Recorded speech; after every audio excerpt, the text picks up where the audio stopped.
Nah itu tadi ya, kalau nyeri itu ternyata nggak enak banget. Benar, biasanya juga orang juga banyak banget yang mengeluh nyeri. Iya.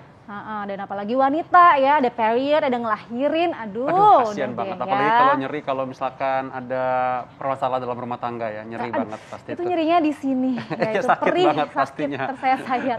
Oke, nah dokter Sekarang kita bahas yang hijau-hijau aja deh, sesuai dengan warna baju Dokter Sabrina Raisa, iya, hijau bener. ya. Mirip ya, ini ada daun poh-pohan nih Dokter Vito. Nah ini di Sunda terkenal banget nih, nah ini sangat identitas ya orang Sunda ya, lalap-lalapan gitu ya, salah satunya adalah si daun poh-pohan ini, dia punya berjuta manfaat. Kita akan bahas khasiatnya, tapi sebelum itu kita lihat dulu tayangan berikut.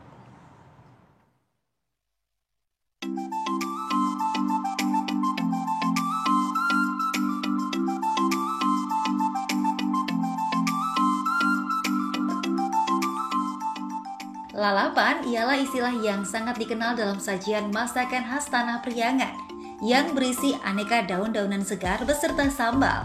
Ada terung, timun, kemangi, serta poh-pohan dengan bentuk lembaran yang lebar, berstruktur bulu lembut dengan aroma khas dan rasa hangat menyerupai daun mint.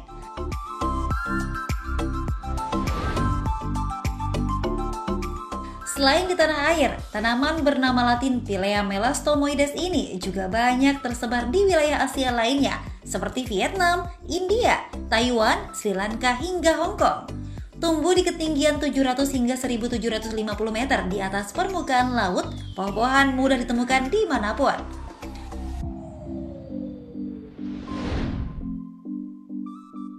Poh-pohan oleh masyarakat juga kerap dijadikan sebagai tanaman obat, terlebih dengan rasanya yang unik dan baunya yang harum.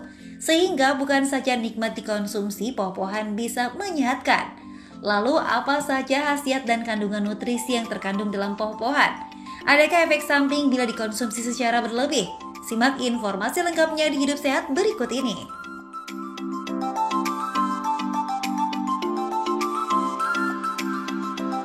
Ya, pemirsa, daun poh-pohan ya sudah di tengah-tengah kita bersama juga dengan Dr. Dian Permatasari, spesialis gizi klinik. Jadi yang dikenalin dulu Dokter Dian, yang dikenalkan dulu daun poh-pohannya ya, bukan Dokter Diannya gitu. Dia lebih terkenal daripada saya.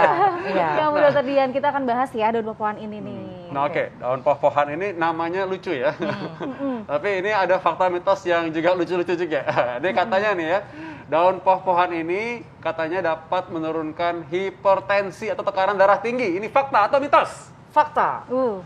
Iya, karena daun poh-pohan ini memang daun atau sayuran yang luar biasa sekali. Dia banyak mengandung antioksidan, salah satunya ada flavonoid, kemudian ada fenol, kemudian ada alkaloid, dan di mana di antara satu antioksidan dia ada lagi cabang-cabangnya. Jadi memang antioksidannya sangat banyak dan salah satunya manfaatnya adalah untuk menurunkan tekanan darah tinggi. Oke, kalau misalkan untuk riwayat orang yang punya darah rendah, nah direkomendasikan atau enggak?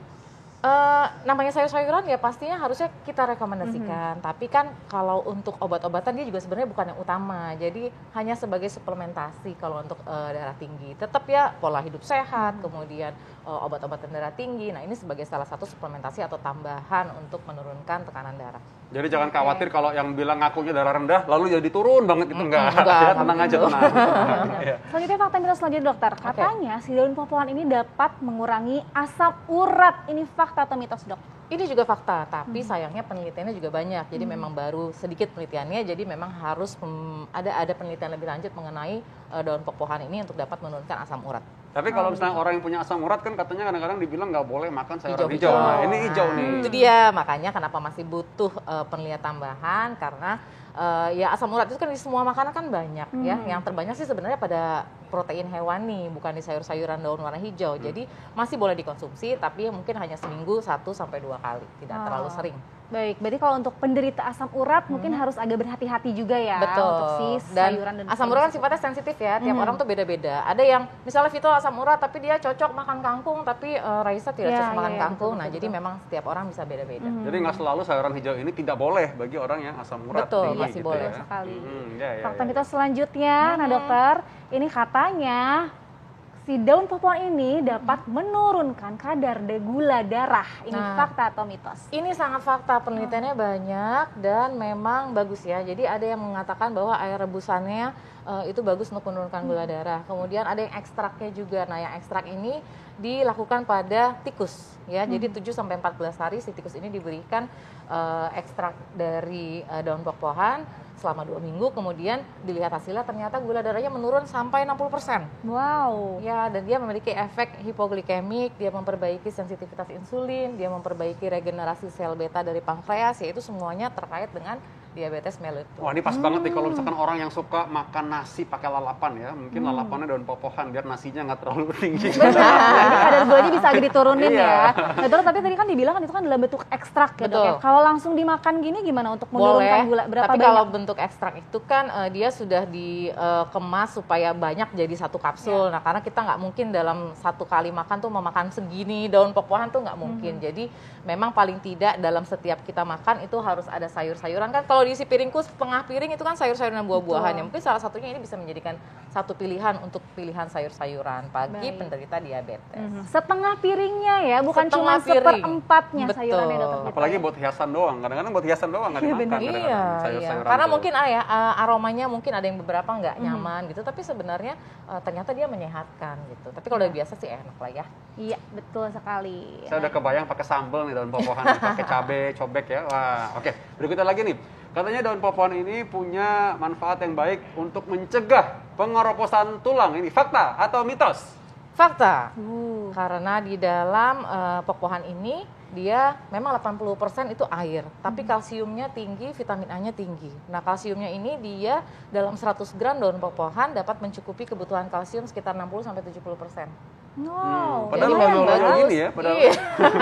Ini kalau dibilang bentuk pengeroposan tulang, apa daunnya juga, apa batangnya doang yang keras-keras Nah, gini? itu dia, Dok. Semua dong harusnya dimakan Semua. ya, paling tidak daun-daun, minimal daun-daunnya ya, yang masuk dalam ini tuh daun-daunnya. Dan memang untuk kalsiumnya dia cukup tinggi, jadi memang untuk pengeroposan tulang ya dia bermanfaat. Baiklah, nah pemirsa kita masih akan membahas tentang si daun pohon ini, gimana cara konsumsinya ya, Dok ya. Apakah cukup dilap saja atau bisa diolah ke dalam bentuk masakan yang lain? Sesaat lagi pemirsa tetap di Hidup Hidup Sehat. sehat.